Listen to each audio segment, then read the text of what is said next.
Bismillahirrahmanirrahim. Suriye'nin yeni bir inşa sürecine girdiği bu kritik dönemde sahada yaşanan gelişmeleri yakından takip ediyoruz. Var olan belirsizliklerin ve sorunların çözümünde silahların değil, diyaloğun esas alınması gerektiği yönündeki çağrımızı bir kez daha yineliyoruz. 10 Mart mutabakatının heba edildiği ve akabinde yaşanan çatışmaların ciddi mağduriyetler ürettiği bir zeminde açıklanan 4 günlük ateşkes anlaşmasının kalıcı bir huzura dönüşmesini ümit ediyor. 18 Ocak 2026 tarihinde imzalanan anlaşmanın uygulanmasını destekliyoruz. Yaşanan çatışmalı süreçte fay hatlarını derinleştiren, toplumsal birlikteliğe zarar veren tüm provokasyonları kınıyor, ortaya çıkan sonuçlardan birçok açıdan ders çıkarılması gerektiğine dikkat çekmek istiyoruz. Amerika'dan dost olmaz. Amerika kendi emperyalist çıkarlarının dışında başka bir değer dünyasına sahip değildir. Hiçbir zaman Kürtlerin yaşamış olduğu mazlumiyeti giderip kendi haklarına kavuşturma gibi bir amacı ve hedefi olmamıştır. ABD, bölge ülkelerinin yanlış uygulamalarından yola çıkarak Kürtlerin temel insani hak taleplerini kendi bölgesel çıkarları için bir kart olarak kullanmak istemektedir. PYD'nin Rakka'da petrol sahalarını korumak ve DAEŞ ile mücadele adı altında zorla silah altına aldığı 12 bin Kürt gencinin ne uğruna öldürtüldüğünü kamuoyuna açıklaması gerekmez mi? ABD'nin Ankara Büyükelçisi Tom Barak'ın SDG'nin sahadaki başlıca DAEŞ karşıtı güç olma amacı büyük ölçüde sona ermiştir. Suriye artık DAEŞ'ı yenmek için küresel koalisyona katılan, Batı'ya yöneldiğini ve terörle mücadelede ABD ile işbirliği yaptığını gösteren tanınmış bir merkezi hükümete sahiptir ifadesi, ABD'nin SDG'ye hangi gözle baktığını gözler önüne sermiştir. Tom Barak'ın daha önce SDG için kullandığı ifadeler bugün Suriye için de kullandığı ifadelere çok benzemektedir. Bu nedenle bölgede kalıcı barışın, güvenliğin ve istikrarın yolunun ABD ile müttefik olmakta değil, komşu ülkeler ve bölge halklarıyla geliştirilecek işbirliğinden geçtiğini tekrar hatırlatıyoruz. Öncelikle Suriye'de kendi örgütsel çıkarları ve ideolojik dayatmaları uğruna 14-15 yaşlarındaki gençleri zorla silah altına alan 10 bini aşkın Kürt gencini Amerika'nın çıkarları için öldürten bir örgütün Kürtlerin temsilcisi olarak görülüp muhatap alınması esef vericidir. SDG zihniyetinin kim olduğu ve kime hizmet ettiği 10 yıldır yönetimini elinde tuttuğu bölgeden kaçmak zorunda kalan ve iradelerini onlara teslim etmeyen mazlum Kürt halkının yaşadıklarından da anlaşılmaktadır. Suriye Cumhurbaşkanı Ahmet Şara tarafından yayımlanan ve Kürtleri Suriye toplumunun ayrılmaz ve asli bir bileşeni olarak tanıyan kararnameyi ülkede adalet, eşitlik ve birlikte yaşam temelinde yeni bir Suriye inşa edilmesi yolunda önemli bir siyasi ve hukuki adım olarak değerlendiriyoruz.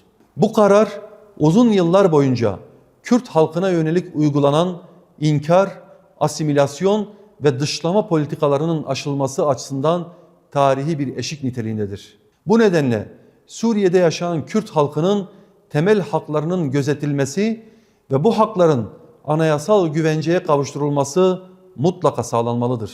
Ayrıca Suriye Arap Cumhuriyeti ismi yerine daha kapsayıcı, ortak bir kimliği ifade eden Suriye Cumhuriyeti isminin tercih edilmesi önemli bir adım olacaktır. Bu yönde adım atmak için hala geç kalınmış değildir.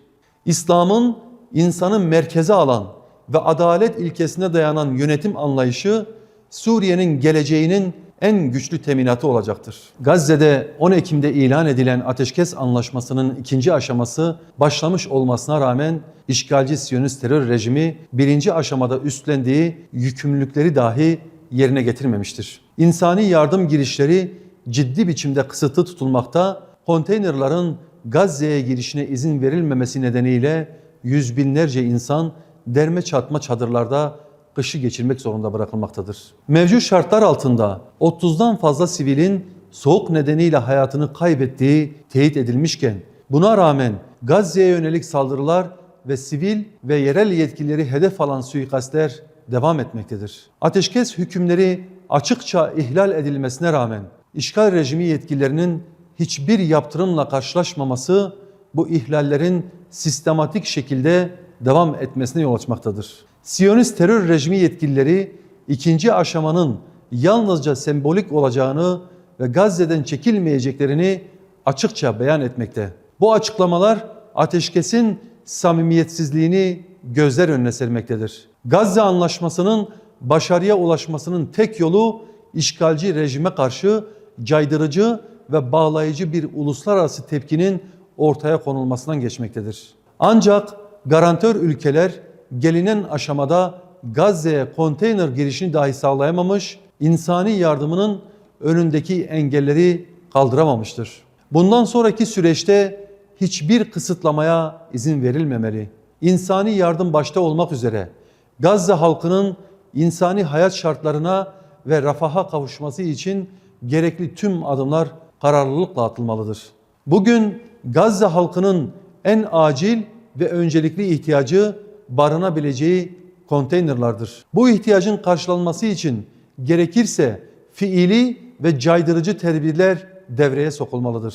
Venezuela'nın petrol kaynaklarını fiilen gasp eden ABD Başkanı Donald Trump'ın Küba'ya artık petrol ya da para gitmeyecek yönündeki açıklamaları ile İran'la ticaret yapan ülkelere %25 ek vergi uygulanacağını duyurması, küresel ölçekte yürütülen açık bir ekonomik zorbalığın ve haydutluğun son örnekleridir. ABD'nin yaklaşımı ülkelerin doğal kaynaklarını gasp etmeyi, topraklarını işgal etmeyi ve halklarını ekonomik ambargolarla teslim almayı meşru gören bir anlayışın ürünüdür. ABD yönetimi uluslararası hukuku hiçe sayarak ekonomik gücünü bir silah gibi kullanmakta, bağımsız devletleri açlıkla ve yoksullukla terbiye etmeyi hedeflemektedir.